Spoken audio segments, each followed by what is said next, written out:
Hello नमस्कार, कैसे हैं आप। उम्मीद करते हैं आप सभी लोग अच्छे हैं और अच्छे से तैयारी कर रहे हैं।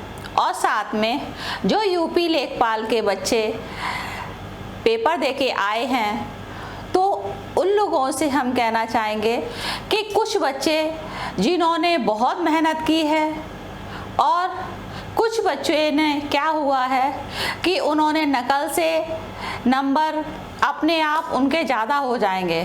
तो उससे क्या होगा भाइयों बहनों कि जो बच्चे 70 प्लस में नंबर ला रहे हैं और साथ में क्या हो रहा है कि वो अपनी दिन रात मेहनत करके उनके नंबर आएंगे, लेकिन जिन बच्चों ने नकल की है उसमें 27 लोग पकड़े गए हैं। और ये हम बात जो कह रहे हैं वो हम एक हवा में या अपने मन से बना के बात को नहीं कह रहे हैं।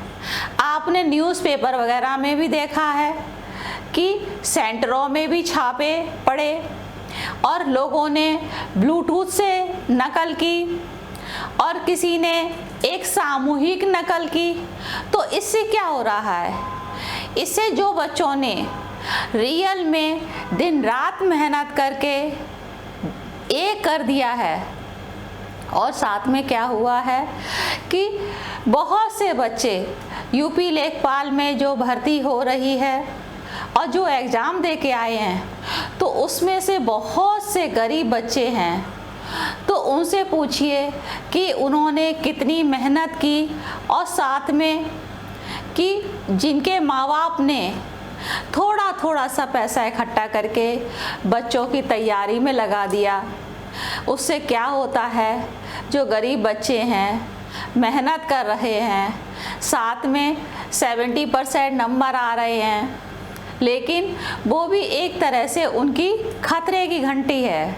कारण क्या है कि कई लोग तो 21 लोग पकड़े गए हैं और काफ़ी तो यही नहीं पता चल रहा है कि और कितनी धांधली हुई है, क्योंकि हम वही बता सकते हैं जो न्यूज़पेपर में निकला हुआ है और जो सेंटर में निकला हुआ है। उससे पहले हम आपसे कहना चाहेंगे कि मेरा वीडियो अच्छा लगे तो लाइक करिए और सब्सक्राइब करिए। हम आपको टाइम टू टाइम इंफॉर्मेशन को देते रहेंगे।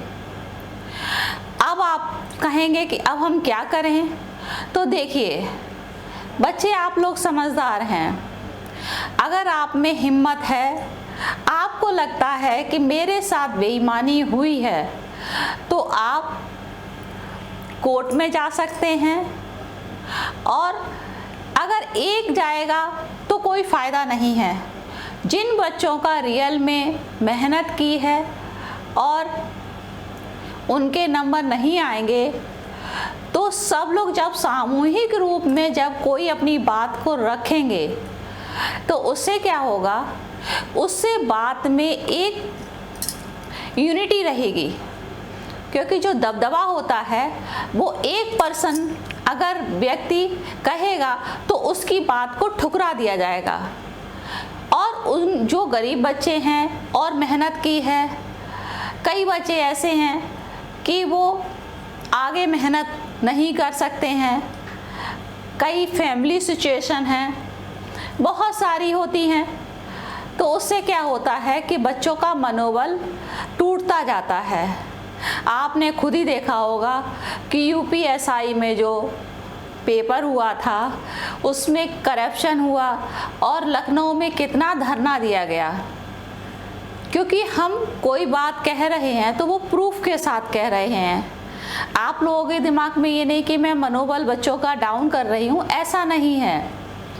क्योंकि जो सच्चाई है मैं उसी बिहाफ पर बात को कह रही हूँ।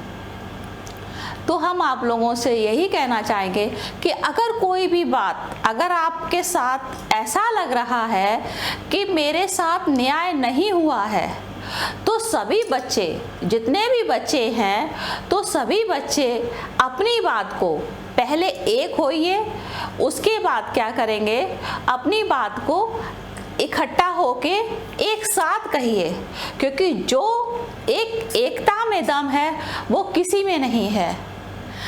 और उससे क्या होगा कि आपकी बात को सुना जाएगा, सुनने के बाद उसमें इम्प्लीमेंट होगा। पर्टिकुलर अगर एक व्यक्ति अपनी बात को कहेगा तो उसकी बात को नहीं सुना जाएगा, क्योंकि जो बच्चे 70+ में ला रहे हैं तो कहीं ना कहीं उनको भी अंदर से डर है, पता नहीं आगे क्या होगा। क्योंकि बहुत जगह तो ऐसा हुआ है कि करप्शन भी हुआ है, तो जिससे क्या हो रहा है कि बच्चों के अंदर से एक इस तरह की भावना आ रही है कि आगे पता नहीं क्या होगा। क्योंकि हर वर्ग का बच्चा पेपर देता है। एक तो आप लोग जानते हैं बहुत मुश्किल से पेपर हुआ, और पेपर होने के बाद भी वो लीक हुआ। तो इससे क्या हो रहा है कि बच्चों का जो मनोबल है वो लगातार डगमगाता जा रहा है। तो इसी बात से हम आप लोगों के सामने अपनी बात को कहेंगे कि जो बच्चे को अंदर से लगता है कि मेरे साथ सही नहीं हुआ है, वो अपनी बात को रखिए। और साथ में जिन बच्चों का पेपर अच्छा हुआ है तो वो भी एक रेड वाली लाइन में है, क्योंकि जब कहीं भी धांधली होती है तो उससे क्या होता है कि कहीं ना कहीं एक मन में ये रहता है कि आगे क्या होगा। एक बच्चा मेहनत करके आगे जा रहा है, स्टेप बाय स्टेप इतनी मेहनत करता है, दिन रात एक लगा देता है, और एक बच्चा पैसे दिए और उसने निकाल लिया। तो सोचो कितना अंतर है, दोनों में कितना डिफरेंस है। तो यही सारी चीज़ें कहीं ना कहीं बच्चों का मनोबल को क्या करती हैं, नीचा कर देती हैं। इसीलिए आप लोग खुद ही समझदार हैं, आप लोग सोचिए कि हमें क्या करना है, क्योंकि आप सोचेंगे तभी अपनी बात को आगे रख सकते हैं। इसी बात को कहकर हम अपनी बात समाप्त करते हैं। नमस्कार। वीडियो अच्छा लगे लाइक करिए, सब्सक्राइब करिए और बेल आइकन को जरूर दबाइए। Thank you.